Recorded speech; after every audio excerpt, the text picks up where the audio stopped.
Assalamualaikum warahmatullahi wabarakatuh. Perkenalkan, nama saya Jihan Nazal Salsabila dari Prodi D3 Keperawatan. Di sini saya akan menjelaskan tentang biomedik, biolistrik, fluida, biooptik, bioakustik, dan termofisika. Biomekanika. Mekanika adalah salah satu cabang ilmu dari bidang ilmu fisika yang mempelajari gerakan dan perubahan bentuk suatu materi yang diakibatkan oleh gangguan mekanik yang disebut dengan gaya. Biomekanika adalah suatu ilmu yang menggunakan hukum-hukum fisika dan konsep keteknikan untuk mempelajari gerakan yang dialami oleh beberapa segmen tubuh dan gaya-gaya yang terjadi pada bagian tubuh tersebut selama aktivitas normal. Biolistrik.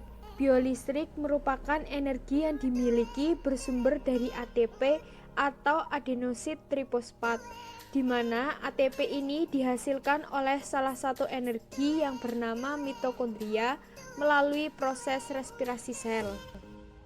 Kelistrikan yang dimaksud adalah segala sesuatu yang berkaitan dengan muatan-muatan, ion-ion yang terdapat dalam tubuh, dan medan listrik yang dihasilkan oleh ion-ion dan muatan-muatan tersebut, serta tegangan yang dihasilkan. Kelistrikan dan kemagnetan yang timbul pada tubuh manusia yaitu: pertama, sistem saraf dan neuron. Yang kedua, konsentrasi ion di dalam dan di luar sel. Dan yang ketiga, kelistrikan saraf. Fluida. Fluida adalah zat yang dapat mengalir. Fluida mencakup zat cair dan gas karena kedua zat ini dapat mengalir. Zat cair. Yang pertama, molekul terikat secara longgar tapi berdekatan. Yang kedua, adanya tekanan karena gaya gravitasi dan arah gerak lurus. Yang ketiga, non-compressible atau tidak dapat ditekan. Artinya tidak berubah volumenya jika mendapat tekanan. Contohnya, darah dalam sistem transportasi tubuh. Zat gas. Yang pertama, molekul bergerak bebas dan saling bertumbukan. Yang kedua, adanya tekanan akibat tumbukan antara molekul dan arah acak. Yang ketiga, kompresibel. Contohnya, udara dalam sistem respirasi tubuh. Biooptik. Biooptik merupakan susunan atas kata bio dan optik. Bio berkaitan dengan makhluk hidup, sedangkan optik dikenal sebagai bagian ilmu fisika yang berkaitan dengan cahaya. Dalam biooptik ada dua cara untuk mengetahui gejala optik, yaitu optik geometris dan optik fisik. Yang pertama, optik geometri. Perjalanan cahaya dalam medium secara garis lurus.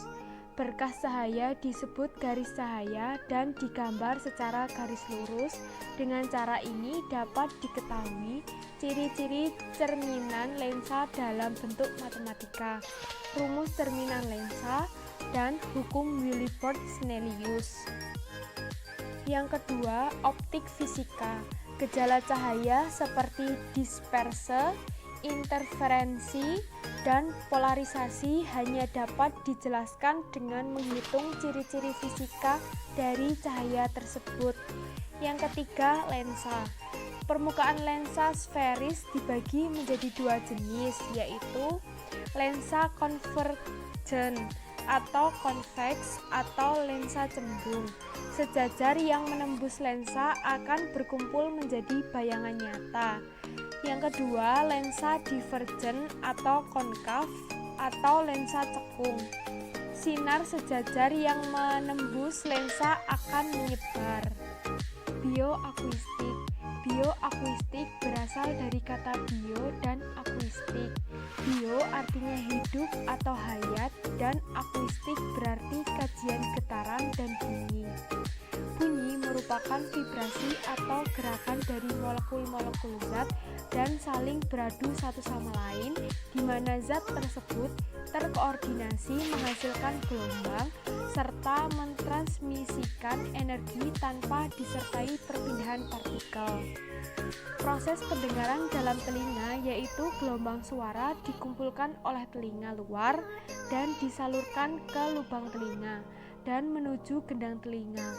Lalu getaran ditangkap oleh membran timpani lalu disalurkan ke rumah siput atau koklea. Termofisika.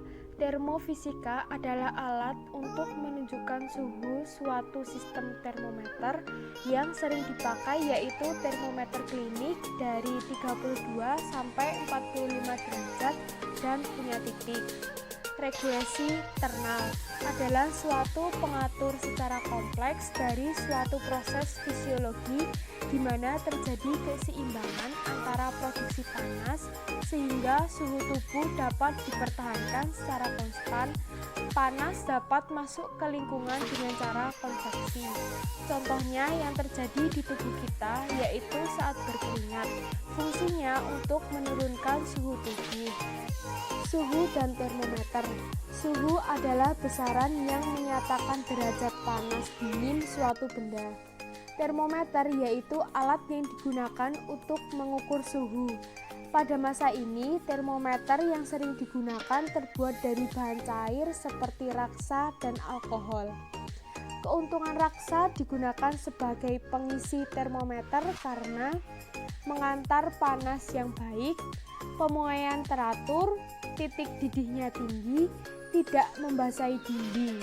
Sedangkan dengan alkohol adalah titik bekunya rendah, harganya murah, pemuaian 6 kali lebih besar daripada raksa sehingga pengukuran mudah diamati. Sekian yang dapat saya sampaikan. Apabila ada kesalahan mohon maaf. Wassalamualaikum warahmatullahi wabarakatuh.